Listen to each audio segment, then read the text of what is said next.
తంగళ్లపల్లి గ్రామం చౌడాపూర్ మండలంలో జరిగిన సంఘటన విషయంలో బేడ బుడగ జంగలపై మనువాదులు చేసిన దాడిని ఖండిస్తూ ఈ రోజు నవాపేట మండలంలో అంబేద్కర్ చౌరస్తాలో అంబేద్కర్ విగ్రహానికి పాలాభిషేకం చేశారు.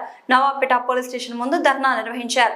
ఈ ధర్నాలో బేడ బుడగ జంగం రాష్ట్ర అధ్యక్షులు సహదేవుడు, జిల్లా అధ్యక్షులు సిరిగిరి శ్రీనివాసులు, డిఎస్పీ జిల్లా అధ్యక్షులు దార రామచంద్రయ్య, కాంగ్రెస్ నాయకులు దార భాస్కర్, బీఆర్ఎస్ నాయకులు పిడుగు సుధాకర్, బేడబుడగ జంగం మండల అధ్యక్షులు సారంగి, బేడబుడగ జంగం రాష్ట్ర ప్రధాన కార్యదర్శి కల్లం శ్రీనివాస్, బేడబుడగ జంగం తెలంగాణ రాష్ట్ర సహాయ కార్యదర్శి బయలుపాటి బన్నీ, బేడబుడగం జంగం జాతీయ అధ్యక్షులు కొడిగంటి నరసింహ, బేడబుడగ జంగం రాష్ట్ర అధ్యక్షుడు కడమంచి సహదేవుడు, బేడబుడగ జంగం మహబూబ్ నగర్ జిల్లా అధ్యక్షులు సిరిగిరి శ్రీను, వివిధ మండలాల బేడబుడగ జంగల అధ్యక్షులు, వివిధ గ్రామాల నుంచి బేడబుడగ జంగల సభ్యులు, వివిధ కుల సంఘాల నాయకులు పెద్ద సంఖ్యలో పాల్గొని శాంతియుతంగా ధర్నా కార్యక్రమం నిర్వహించారు.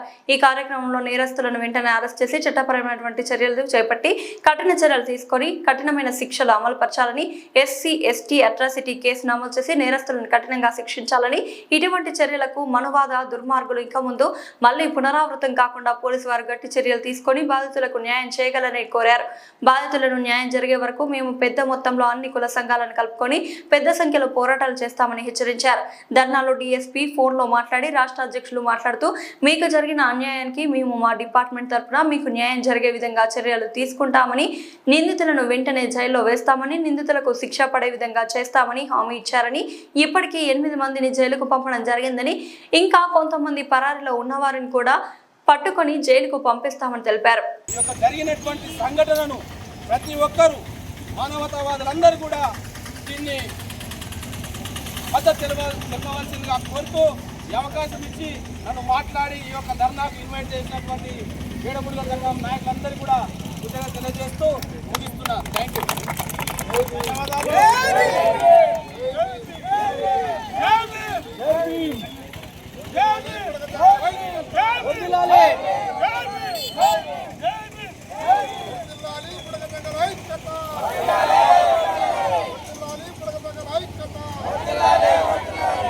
ధన్యవాదాలు. దారా భాస్కర్ గారికి తంగడపల్లిలో బుడగ జంగాలపై అమానుష దాడిని ఖండిస్తూ ప్రజా సంఘాల ఆధ్వర్యంలో మరి అతను కూడా వచ్చి మాకు సపోర్ట్ చేసినందుకు కృతజ్ఞతలు తెలియజేసుకుంటూ ఇప్పుడు నవాపేట టీఆర్ఎస్ నాయకులు పిడుగు సుధాకర్ గారిని మాట్లాడాల్సిందిగా కోరుతా ఉన్నాం.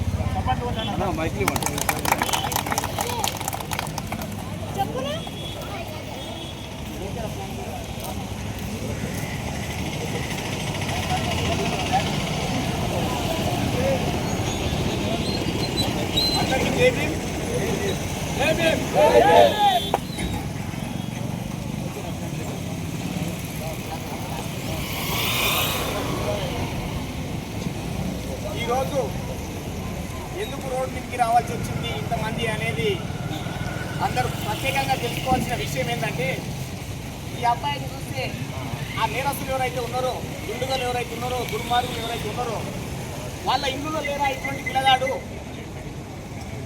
ఇటువంటి పిల్లగాడిని కొట్టడానికి వాళ్ళ చేతులు ఎన్ని వచ్చినాయి? మీరు వీడియో తీస్తున్నారు ఎందుకు అని చెప్పి అడిగేది ఎట్లుంటుంది? నువ్వేం తప్పు చేయకపోతే వీడియో తీసినప్పుడు నేను ఎందుకు భయపడాలి?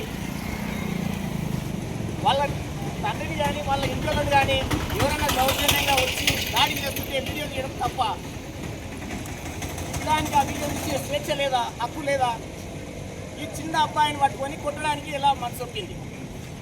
మనువాద దుండగల్లారా, మనువాదుల్లారా, ఈ దేశము లౌకిక రాజ్యము ప్రియంబుల్లో పొందుపరిచి ఉంది.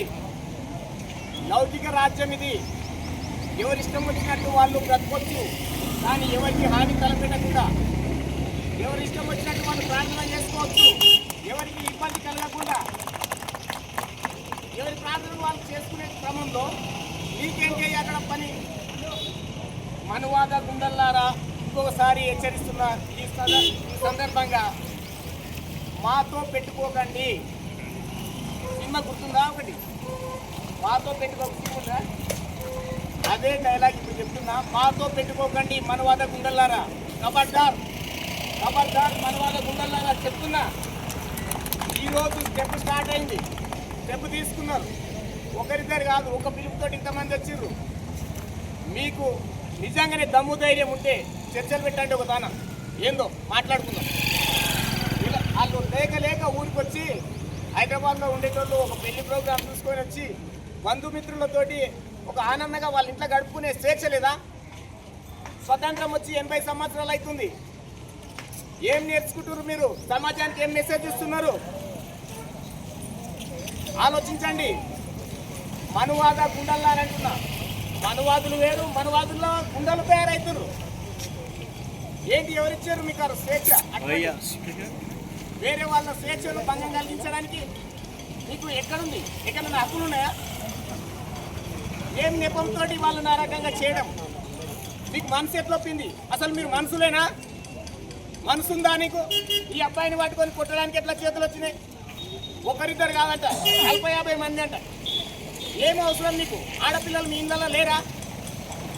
మేము ప్రతి ఒక్కరితోటి, ప్రతి కులం వాళ్ళతోటి, ప్రతి మతం వాళ్ళతోటి స్వేచ్ఛ వాతావరణంలో కలిసిమెలిసి అన్నదమ్ముల్లాగా సోదర భావంతో సమానంగా బ్రతుకుతున్నాము. అటువంటి క్రమంలో మీరు విడదీసినట్టు, ఒకరిని వేలెత్తి చూపించినట్టు వాళ్ళ ఇంటికి పోవాల్సిన అవసరం ఏముండే మీకు? వాళ్ళతోటి మీకు వచ్చిన నష్టం ఏముంది? వాళ్ళు నిజంగానే ఏదన్నా మీకు అంతరాయం కలిగించినట్టుంటే పోలీస్ వ్యవస్థ ఉంది, లేకపోతే ఇంకో మార్గాలు ఉన్నాయి. మీరు వాళ్ళ ఇంటికి వెళ్ళి కొట్టడానికి మీకు అంత బలుపా? మీ ఇంటి వాళ్ళని అడగండి, నేను చేసిన గగన కార్యమని. మీ ఇంటి వాళ్ళని పిలవండి. మీ ఇంటి వాళ్ళకు మొత్తం కూడా చర్చ జరిపిద్దాం. ఇటువంటి పిల్లగాన్ని కొట్టడం సమంజసం మేము అడుగుదాం. మీ ఇంట్లో కూడా తల్లిదండ్రులు ఉంటారు కదా, మీకంటే పెద్దవాళ్ళు ఉంటారు కదా. మీ ఇంట్లో మీకు కొడుకులాగా కాదా ఈ అబ్బాయి? ఇలా చేతులు వచ్చాయి. అసలు మీకు మనసు ఉందా? మీరు మీ మెదడులో ఏముంది? ఇంతకు కలిసిమెలిసి ఉందామనే వాతావరణంలో, శాంతియుతంగా ఉండే ప్రాంతంలో ఈ రకంగా జరగడానికి, ఈ రకంగా చేయడానికి ఎలా మీకు మనసు వచ్చింది? ఖబర్దారు మనవాద గుండల్లారా, మేము శాంతియుతంగానే మా యొక్క డిమాండ్లను మేము ముందు వస్తున్నాము. మా యొక్క ఆలోచన విధానాన్ని మీకు చెప్తున్నాం. మీరు ఇకనైనా మీ గుండాయిజాన్ని, ఆ మనువాదత్వాన్ని దూరం పెట్టి కలిసిమెలిసి ఉండడానికి ప్రయత్నం చేయండి. ఈ యొక్క సభాముఖంగా తెలియజేసేది ఏంటంటే, నేరస్తులు ఎవరైతే ఉన్నారో, దుండుగలు ఎవరైతే ఉన్నారో వాళ్ళందరినీ వెంటనే అరెస్ట్ చేసి జైల్లో పెట్టవలసిందిగా నేను పోలీస్ వ్యవస్థ వారిని కోరడం అవుతున్నది. పోలీస్ వ్యవస్థ వాళ్ళు కూడా చాలా తొందరగా అక్కడ వచ్చిర్రు కాబట్టి కొంచెం ప్రాణ నష్టం కూడా జరగకుండా ఆపిన వాళ్ళు అయినరు. అందును బట్టి పోలీస్ వ్యవస్థ వారికి కృతజ్ఞతలు తెలుపుతున్నాను. కానీ ఈ విషయంలో లేట్ చేస్తే మాత్రము మేము సహించేది లేదు. ఇంకా ముందు పై అధికారులను కలుస్తాము, ఇంకా పెద్ద ఎత్తున ప్రస్తావన చేస్తాము, శాంతియుతంగానే చేస్తాము, ఎవరికి నష్టం వాటిల్లకుండా చేస్తామని ఈ యొక్క సభాముఖంగా తెలియజేసుకుంటున్నాం.